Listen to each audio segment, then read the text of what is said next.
In today's studio session, we are looking towards World Menopause Day, which is on the 18th of October. Before we jump into the podcast, let's start off with a few facts.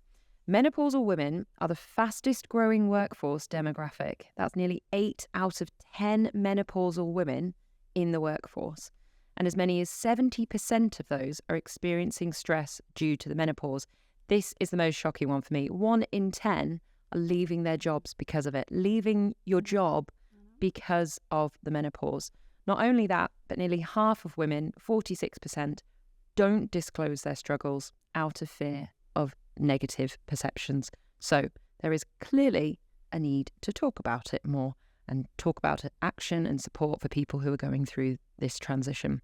So here to dive into this topic with us today is Dawn Jones, our very own DBJ, who set up and ran a private menopausal clinic. So, okay, let's start really, really broad for those of us who are unaware. How would you describe what perimenopause and menopause are? Okay, Jess. Yeah, staggering stats as you sort of just read out. I suppose perimenopause, that literally means around the menopause. And it's the stage when you're still having periods, but your hormones start to fluctuate, which can lead to all sorts of physical and emotional changes. So if you're in your mid-40s and your body starts feeling out of sync, like everything's off balance, that's perimenopause kicking in. That's interesting, isn't it? Because you just think of it as menopause. Yeah. You don't think actually there's a whole other stage building up to it. And do you know what, Jess? I think before perimenopause never get talked about because as menopause, it was very much an end of life stage when you look at sort of the aging of the population. Now we see it as that sort of transition of midlife crisis. So, you know, in some respects, that perimenopause is preparing your body for that menopausal phase. So on average, women start experiencing perimenopause at around 46. And some of the symptoms you might face are tiredness, hot flushes, mood swings, weight gain, and even changes in your skin. And here's something to remember. Your periods will become super irregular. That can be heavy, it can be light, or it can be spaced further apart, or both. And in essence, it's hormonal chaos. While your hormones are all over the place, you can still get pregnant during perimenopause. So it's important to note that don't let your guard down. So in summary, perimenopause can feel like hormonal chaos with symptoms ranging from irregular periods to mood swings. But understanding it is our first step towards managing it. Hormonal chaos. Yeah. It's a great phrase. It's like it. And what about menopause itself then? Yeah, so this is the showstopper. You know, it's the showstopper stage. You've got through perimenopause and then your periods stop. And it's been 2 years since your last period. Now that's menopause. And here's where it gets tricky. This isn't just a one and done event. Menopause is a long transition that can come with a range of physical and psychological symptoms that can unfortunately last for years. And that's brain fog, low mood, fatigue, again, weight gain. And in fact, there's over 32 recognised symptoms. I know, ladies, it's something that will affect your daily lives because we're talking about 7 years. But for 20% of women, that can drag on for 15. So, yeah, it can sound all doom and gloom, but there are ways sort of to manage this. But I think recognising the symptoms is really key, particularly when we're in the workplace setting. It's really shocking because, again, we go back to that perception of the menopause. I almost, in my ignorance, see it as, I went through the menopause and it was a month thing. But 7 to 15 years, that is a long time. It's a long time. So you were talking about symptoms. So how can you recognise what are some of the signs and symptoms for people? I mean, look, 32. Yeah. We're all very individual and it's not going to be the same for everybody. But the chances are you will start to see those symptoms. And we're seeing in workplace the fatigue, mood swings are sort of pivotal, especially with the mental health impact as well. So menopause for many is really tough and it's going to be different for us all. Acknowledging your feelings and your symptoms is vital, I think, to be able to manage this. We know the research is telling us that 10% of women leave their jobs because of these symptoms and 1 in 4 consider quitting. Now, that's a huge impact. So I think I urge anyone that's suffering to reach out to your people team or your manager. because it isn't a taboo subject anymore. We know with Davina McCall on the TV, we've got sort of the policy changes that have been discussed at Parliament with, it's a recognised, we don't like to say illness, but it's recognising the symptoms under the Equalities Act. So you are sort of protected. And what I find within the workplace setting, you've got a lot of real companies that are pioneering sort of menopause champions within the workplace, and they're starting to look at how they can support that workforce going through that. The demographic, we're an ageing population, so when you think of the value of this age group on the workforce is pivotal. Yeah, and we're not retiring until a lot later. No. So a lot of us are very much in the workforce, as you say, when we're going through this transition. This is probably a really dumb question, so get ready for a lot of ignorant questions from me. No. In terms of diagnosis, do you have to go to your doctor to confirm it, or do you self-confirm it? We've just talked about some of the symptoms. Is it kind of a 3 out of a 5? Well, 5 out of 5. Yeah, like bingo. Yeah, bingo. Menopause. How does it work? Yeah, I think, look, women are more aware of their bodies and what they're experiencing. And I think that the publicity that we've had around this, we recognise more symptoms. We talk in the workplace about, oh my gosh, I've just forgotten a word, or I'm having a mood swing. And naturally, and years ago, you went to the GP, and if you were having a mood swing, they think it's depression, and now comes the antidepressant. Whereas actually it's your drop in estrogen, and you haven't got the balance of the hormones. So recognising some of these symptoms, looking at, there's some really good apps that can track periods, and they can track that perimenopause and menopause stage, and actually give you the support to be able to go through those transitions. Equally, there's great articles out there.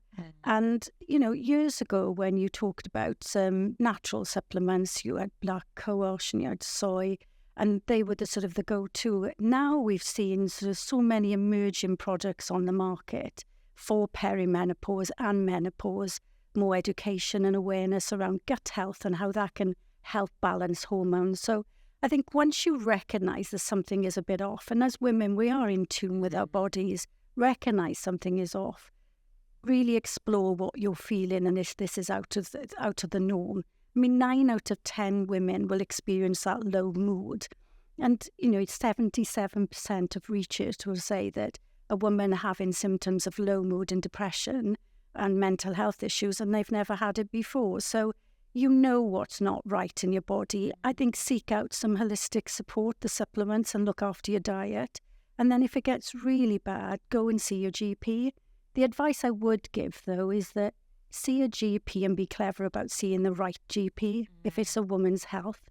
Because, not always menopause is not always sort of the first and foremost speciality. And this is why you've got the emergence of menopause specialists in the marketplace where you can go and see private. But your GP, you can have a conversation with GP and pick the right one.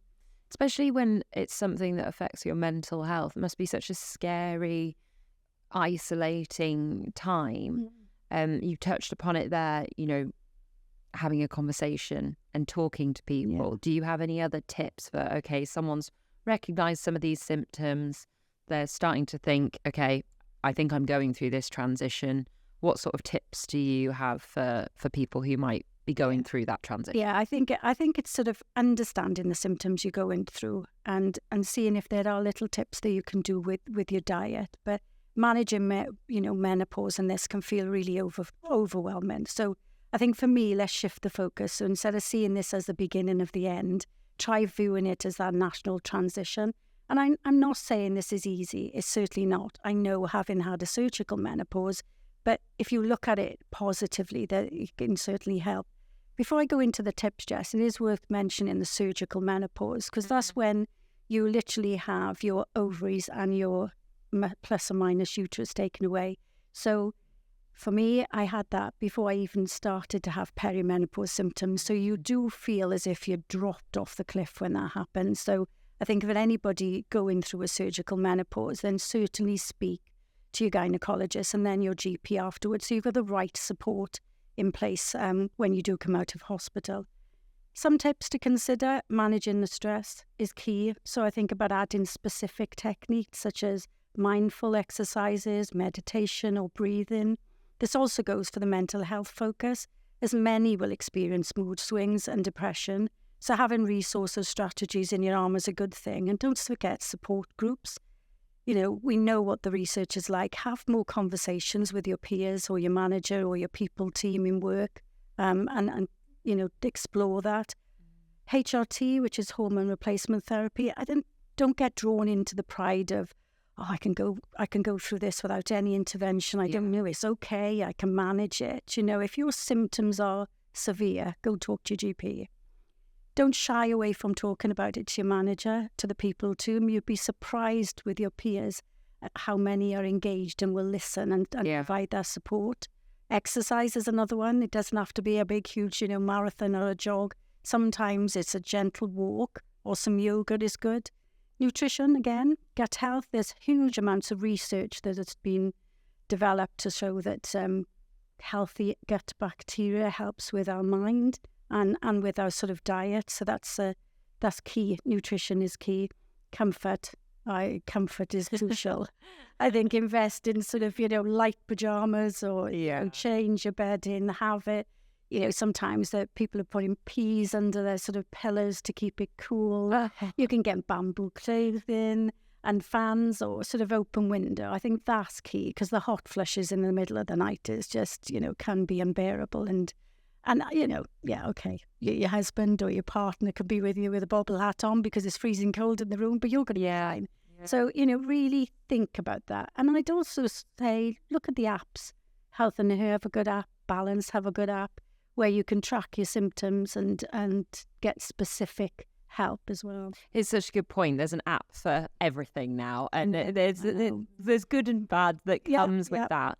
But I'm in a different age category, but I know friends who use apps for contraception. So instead of taking the pill, they have an app that says, okay, if you don't want to get pregnant, this is your fertile window. So it's and they're not. You can't trust them 100%. No. But for things like mental health or for tips and support, or even just for having an app that says, hey, this is irregular. You might want to look into it. You might want to think about it. It's a really good point. It's a nice little trigger. It's a tracker, isn't it? Really? Yeah. I think it can track your symptoms. Yeah, you count your steps. Symptoms are going to change. I think with what the menopause apps that, you're either an app user or you're not. I think the feedback that I've had from ladies using app is that, at least I know when the sort of the really bad times are and the times in the evening, or if it's a certain time of the month, and then they can be prepared to sort of take something or to help. So it will help others. I've had some good reports on them, so don't write it off, but explore it yourself as well, really.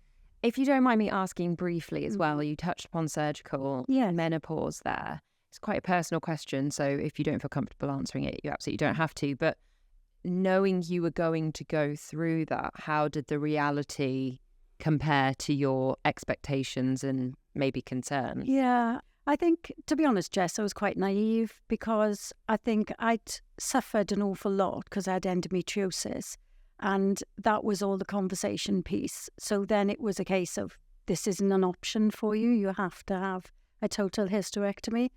And there was a mixture of, oh gosh, what do I expect? But then equally, I'm young, I'll get over it. And then I was in so much pain, actually was quite relieved they were doing something that could sort of relieve that. And I suppose typical for me anyway, the gynecologist was a surgical, everything went really well and off you go, and off I went.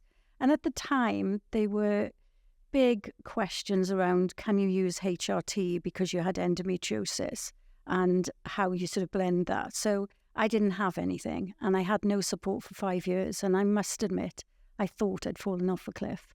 I mean, the challenges as a person with what you're going through, knowing that, okay, I needed it, I had to have it done, but there was nothing out there. I remember the supplement range, which you go into a supermarket now. I mean, it's vast. There was hardly anything.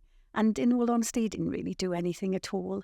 And at 5 years, I sort of, was top of the sort of the career. I was very busy running a company at the time and just thought, I can't cope with this anymore. So I went to see a GP and I insisted on the right GP, which is a women's health GP, and went on to HRT.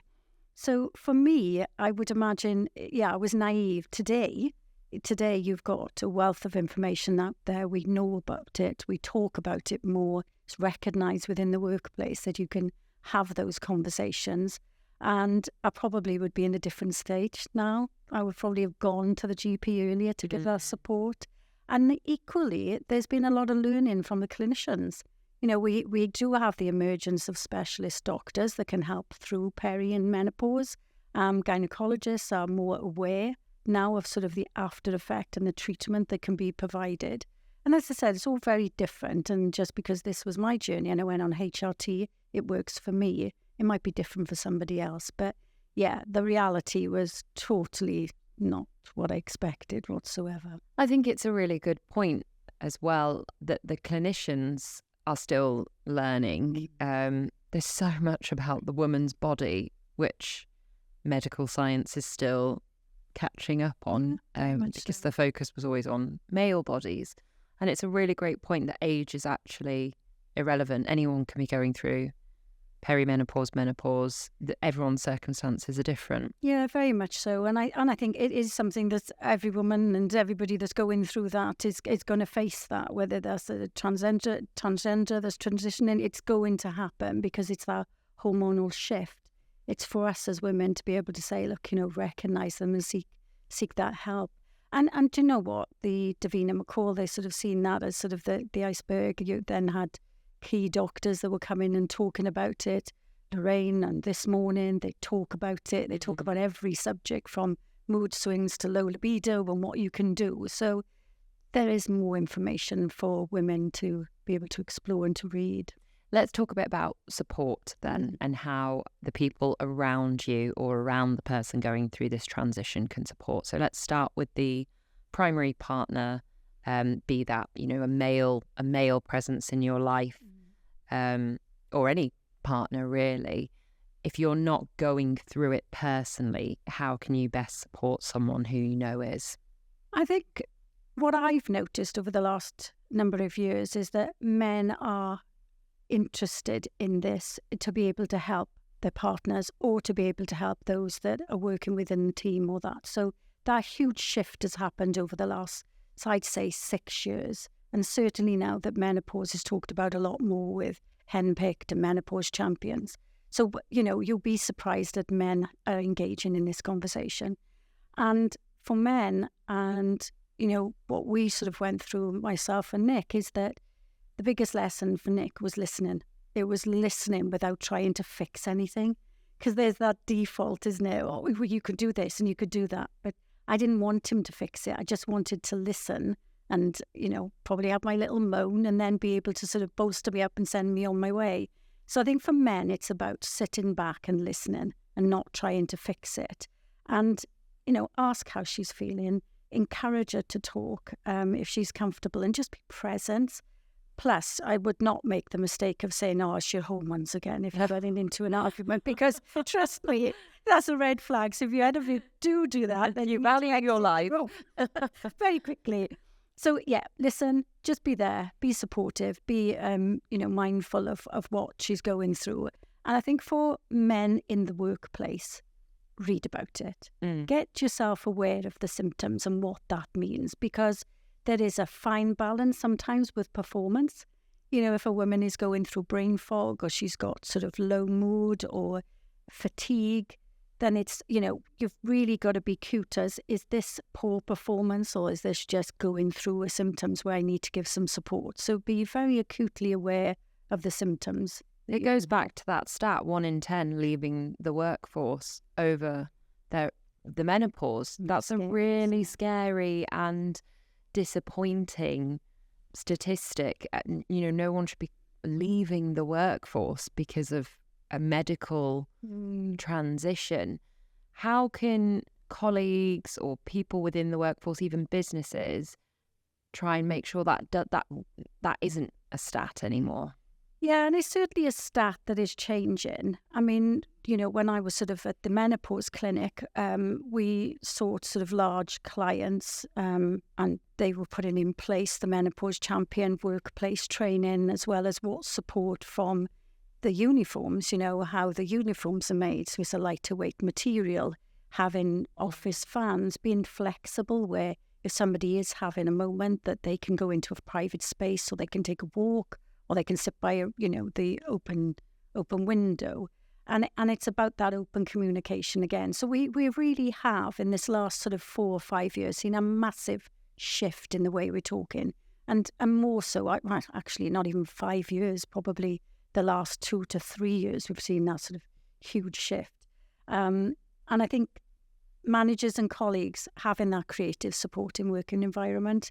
And we were lucky at Skewber, aren't we? We sort of, it is a menopause-friendly workplace because we offer the flexibility, access to quiet spaces, the mental health support. We've got a Zen room where we've got moments when a little time out is needed. Plus, this isn't just good management. It's essential for creating that compassionate and inclusive work culture we want to do. What does that conversation look like? We've talked about signs and symptoms. There might even be a case where you're looking at someone in the workplace and thinking, I'm recognizing some of these signs and symptoms, but I don't want to cause offense by saying, oh, are you going through the menopause? And they're not, which it shouldn't cause offense because everyone's going to go through it, or every female's going to go through it. But how do you approach that conversation? What's the best way to do that? And it's a difficult one, isn't it, Jess? Because I think if you recognise somebody's a complete hot flash, it depends on your relationship, doesn't it? And that open communication and just being able to say, oh, you're all right. Yeah, it's a bit hot in you, isn't it? Yeah. So you have a different approach, because if somebody is only, I talk about menopause now, I suppose, when I first had my surgery, I was a little bit hesitant. And at the time I was running a company, and I remember my sort of team coming in, and I didn't know what to explain why I'd gone beetroot red, needed to open the window. And I just giggled and said, oh, I'm having a tropical moment. But that was my way of then just opening instead of saying, I'm having a huge hot flash, and it broke the ice. So whenever I sort of had team meetings then and they saw me going red, the window would just be opened automatically. So, I think you've got to be very sort of sensitive to that type of conversation. But equally, if we are telling everybody that we work with that we do have an open communication, and if somebody's struggling, then it's for us to take that lead, I think, in saying, gosh, I got, brain fog today, and not be afraid to say, I've forgotten the word. We were talking at the start that you set up and ran this private menopausal clinic. Going slightly off piste here. It has been known to happen. That's okay. How did that experience shape and change you, and what did you gain from that time?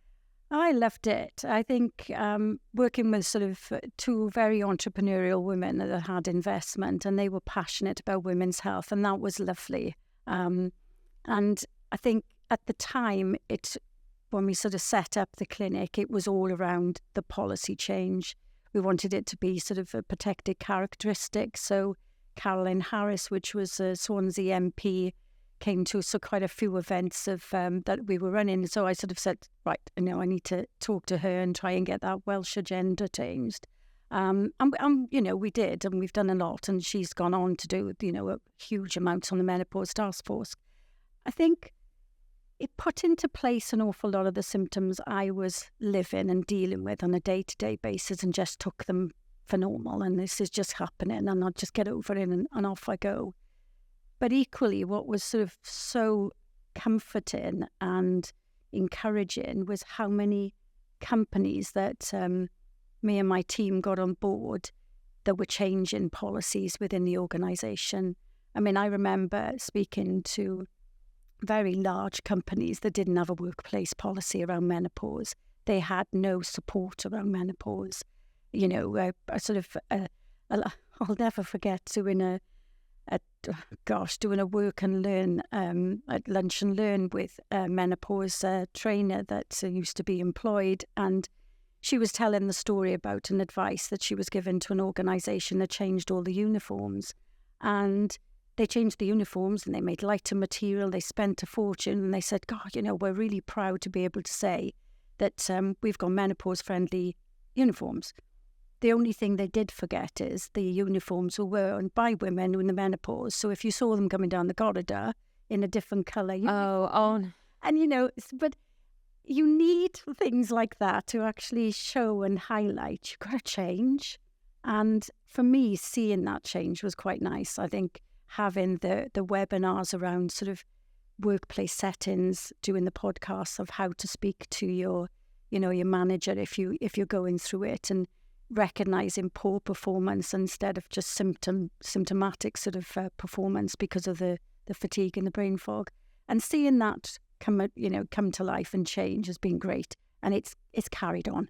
It's definitely carrying on. Do you have any final thoughts or tips or advice either for people going through the transition, people supporting people going through the transition? I think keep the conversation going. I think that's key. I think menopause affects us all in one way or another. And, it's having the right support. We can make this life transition more manageable. As I said, Jess, there's a lot of articles out there that you can read around. There's support, there's podcasts that are free, freely available on the website. And to anyone listening, whether you're going through perimenopause or menopause, supporting someone or just wanting to learn more, remember you're not alone. And I think take care of your body, nourish your mind, and don't hesitate to reach out for support. So stay curious, stay compassionate, and keep the conversation going, Jess. Love it. You know me, I love a conversation. Yes, you do. Always keep it going. Dawn, thank you very much for joining us today. Thank you.